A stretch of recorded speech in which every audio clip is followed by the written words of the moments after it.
Hi, good morning, Teresa McGallagher. Thanks for joining me for lesson 153 today from the Workbook of A Course in Miracles. Our lesson is In My Defenselessness, My Safety Lies. You who feel threatened by this changing world, its twist of fortune and its bitter jests, its brief relationships and all the gifts it merely lends to take away again, attend this lesson well. The world provides no safety. It is rooted in attack, and all its gifts of seeming safety are illusory deceptions. It attacks and then attacks again. No peace of mind is possible where danger threatens thus. The world gives rise but to defensiveness. For threat brings anger, anger makes attack seem reasonable, honestly provoked, and righteous in the name of self-defense. Yet is defensiveness a double threat, for it attests to weakness and sets up a system of defense that cannot work. Now are the weak still further undermined, for there is treachery without and still a greater treachery within. The mind is now confused and knows not where to turn to find escape from its imaginings. It is as if a circle held it fast, wherein another circle bound it and another one in that, until escape no longer can be hoped for nor obtained. Attack, defense, defense, attack become the circles of the hours and the days that bind the mind in heavy bands of steel with iron overlaid, returning but to start again. There seems to be no break nor ending in the ever-tightening grip of the imprisonment upon the mind. Defenses are the costliest of all the prices which the ego would exact. In them lies madness in a form so grim that hope of sanity seems to be an idle dream beyond the possible. The sense of threat the world encourages is so much deeper and so far beyond the frenzy and intensity of which you can conceive that you have no idea of all the devastation it has wrought. You are its slave. You know not what you do in fear of it.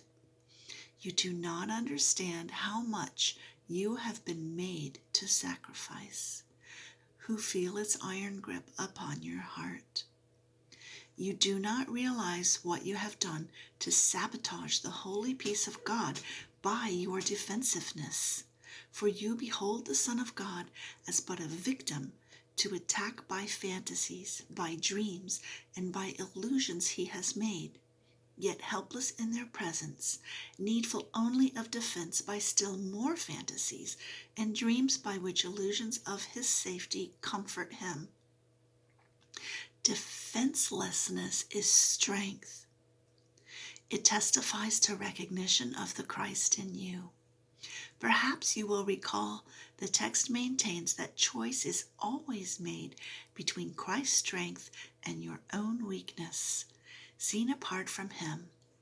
Defenselessness can never be attacked because it recognizes strength so great attack is folly, or a silly game a tired child might play when he becomes too sleepy to remember what he wants. Defensiveness is weakness. It proclaims you have denied the Christ and come to fear his Father's anger. What can save you now from your delusion of an angry God whose fearful image you believe you see at work in all the evils of the world?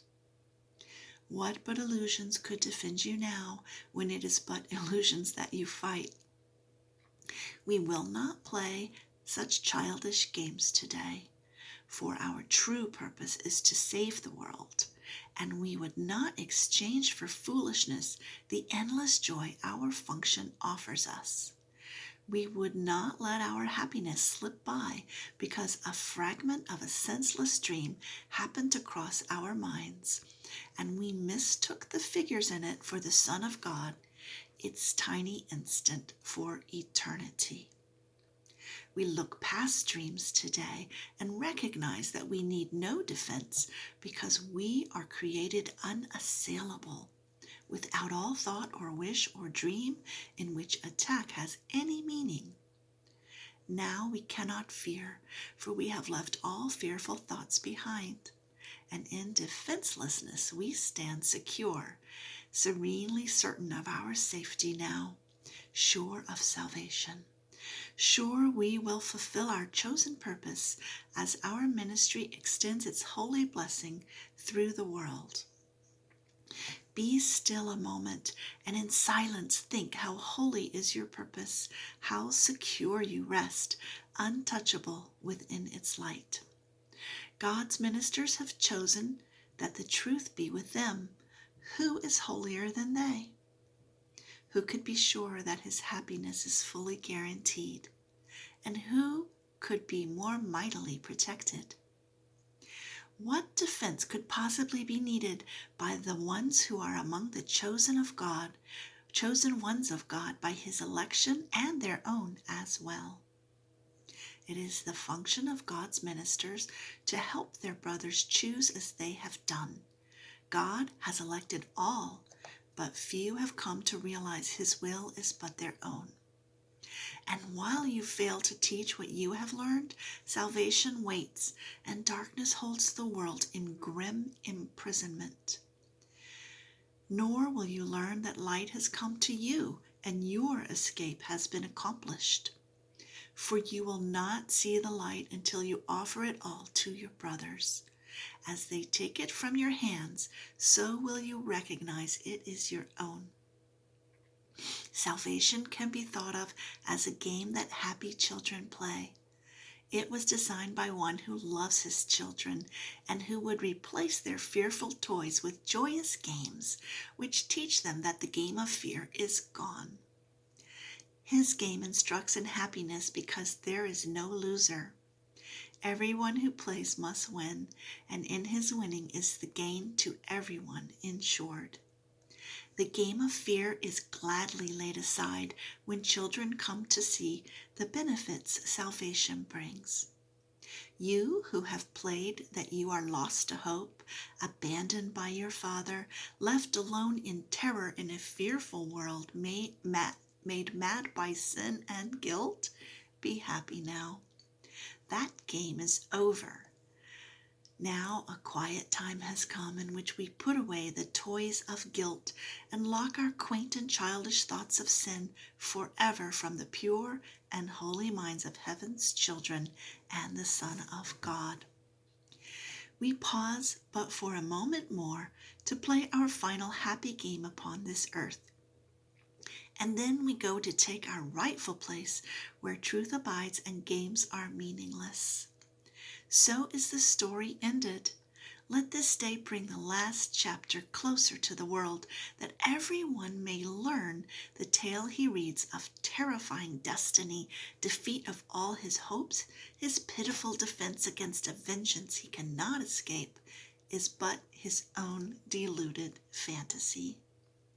God's ministers have come to waken him from the dark dreams this story has evoked in his confused, bewildered memory of this distorted tale. God's Son can smile at last on learning that it is not true. Today we practice in a form we will maintain for quite a while. We will begin each day by giving our attention to the daily thought as long as possible. 5 minutes now becomes the least we give to preparation for a day in which salvation is the only goal we have. 10 would be better, 15 better still. And as distraction ceases to arise to turn us from our purpose, we will find that half an hour is too short a time to spend with God. Nor will we willingly give less at night in gratitude and joy. Each hour adds to our increasing peace as we remember to be faithful to the will we share with God. At times, perhaps a minute, even less, will be the most that we can offer as the hour strikes. Sometimes we will forget. At other times, the business of the world will close on us, and we will be unable to withdraw a little while and turn our thoughts to God. Yet, when we can, we will observe our trust as ministers of God in hourly remembrance of our mission and His love. And we will quietly sit by and wait on Him and listen to His voice and learn what He would have us do the hour that is yet to come, while thanking Him for all the gifts He gave us in the one gone by. In time, with practice, you will never cease to think of Him and hear His loving voice guiding your footsteps into quiet ways where you will walk in true defenselessness. For you will know that heaven goes with you. Nor would you keep your mind away from Him a moment, even though your time is spent in offering salvation to the world. Think you He will not make this possible for you who chose to carry out His plan for the salvation of the world and yours? Today, our theme is our defenselessness. We clothe ourselves in it as we prepare to meet the day. We rise up strong in Christ and let our weakness disappear as we remember His strength abides in us. We will remind ourselves that He remains beside us through the day and never leaves our weakness unsupported by His strength. We call upon His strength each time we feel the threat of our defenses undermine our certainty of purpose. We will pause a moment as He tells us, I am here. Your practicing will now begin to take the earnestness of love to help you keep your mind from wandering from its intent. Be not afraid nor timid. There can be no doubt that you will reach your final goal. The ministers of God can never fail because the love and strength and peace that shine from them to all their brothers come from Him. These are His gifts to you.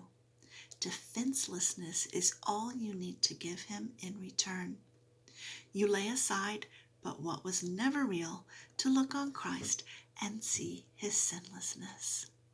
So to recap, a minimum of 5 minutes in the morning and in the evening, remembering our lesson, in my defenselessness, my safety lies, and every hour remembering, if you can, the love of Christ for you and your brothers.